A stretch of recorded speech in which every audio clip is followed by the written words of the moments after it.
मैंने कभी नहीं सोचा था कि मुझे ऐसा एक वीडियो बनाना पड़ेगा। मेरी मम्मी का नाम श्रीकला है।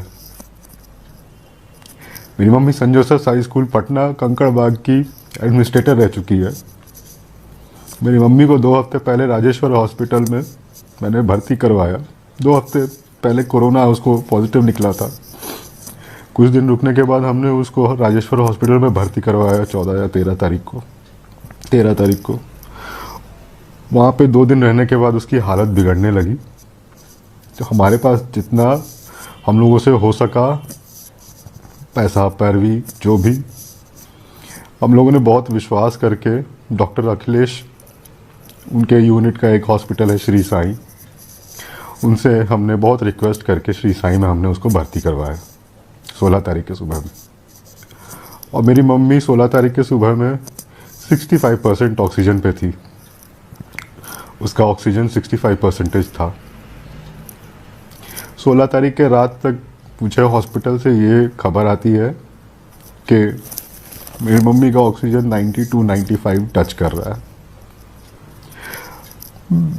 हम लोग इससे निकल गए कि मेरी मम्मी अब बच जाएगी। मेरी मम्मी बहुत फाइट की। मेरी मम्मी रात तक मेरी मम्मी का 95% था।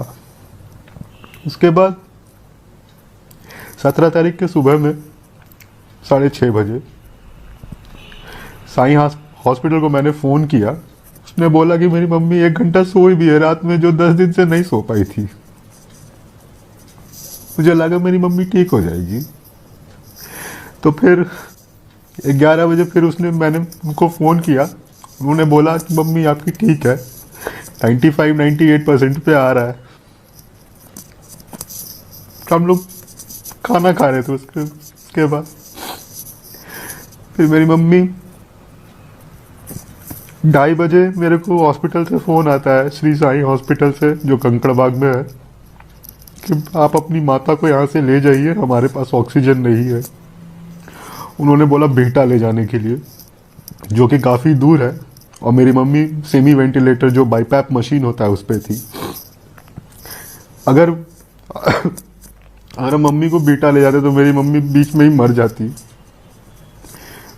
तो जो मेरी नानी है director Saint Joseph high school की, उन्होंने बहुत पैरवी लगा के पीएमसीएच में एक बेड दिलवाया। तो जैसे तैसे करके हम अपनी मम्मी को पीएमसीएच ले गए कि वहाँ पे ऑक्सीजन है, मेरी मम्मी बच जाएगी। क्योंकि 65% से मेरी मम्मी 95% तक आ गई थी, तो सिर्फ उसको ऑक्सीजन चाहिए था। पीएमसीएच के पास अपना खुद का प्लांट है, तो मुझे लगा कि वो लोग बचा लेंगे। पीएमसीएच में मैंने 5:30 बजे भर्ती करवाया 17 तारीख को। भर्ती करवाने के बाद मेरी बहन मेडिकल लाइन में है। उन्होंने हॉस्पिटल को बहुत विनती किया कि मेरी मम्मी को एनआईवी मास्क लगा दो। उन्होंने बोला मेरे पास नहीं है। तो हमने जाके एनआईवी मास्क खरीद के उनको दिया कि आप मेरी मम्मी को ये एनआईवी मास्क लगा दीजिए। उन्होंने बोला वो आधे घंटे में लगा देंगे। हम लोगों को यही विश्वास था कि उन्होंने लगा दिया होगा। उन्होंने नहीं लगाया था।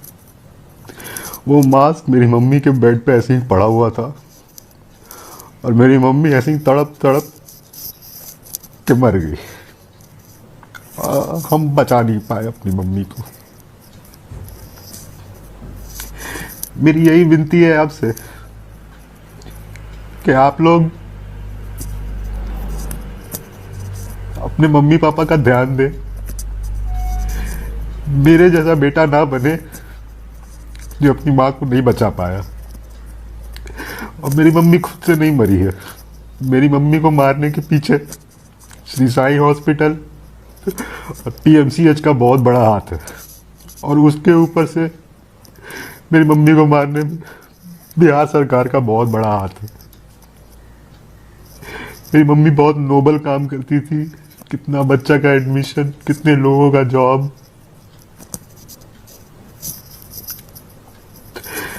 जिंदगी में उसका हम 1% भी नहीं कर पाएंगे। आप लोग प्लीज 2 मास्क लगाए, एक N95, और ऊपर से हो सके तो एक कपड़ा बांध दे। बाहर निकल, प्लीज़ बाहर नहीं निकलिए।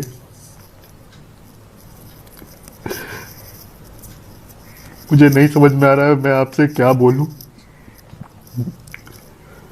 बस यही बोलना चाहते हैं कि बच के रहिए।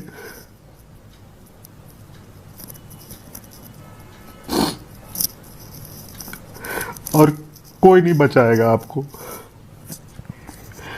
एक और बात मैं बताना चाहता हूँ आपको। इस वीडियो के साथ मैं एक बहुत ही दर्दनाक फ़ोटो अटैच करूँगा। उसमें मेरी मम्मी का लास्ट फ़ोटो है, जो कि एक PMCH का स्वीपर खींच के लाया था, वरना मुझे पता ही नहीं चलता कि मेरी मम्मी कैसे मरी है। भगवान ना करे कभी किसी के दुश्मन को भी इस तरीके का मौत मिले। मेरी मम्मी बहुत तड़प तड़प के मरी है।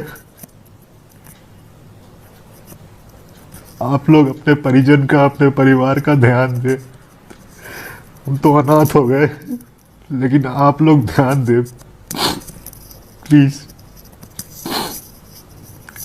बिहार सरकार, यहाँ का हेल्थ मिनिस्टर, यहाँ का हेल्थ डिपार्टमेंट, यहाँ का हॉस्पिटल, कोई काम नहीं आया, कुछ भी काम नहीं आया। मार दिया मेरी मम्मी को ये लोग। मेरी एक छोटी बहन है, वो रो नहीं रही है। बहुत ज़्यादा शौक में है।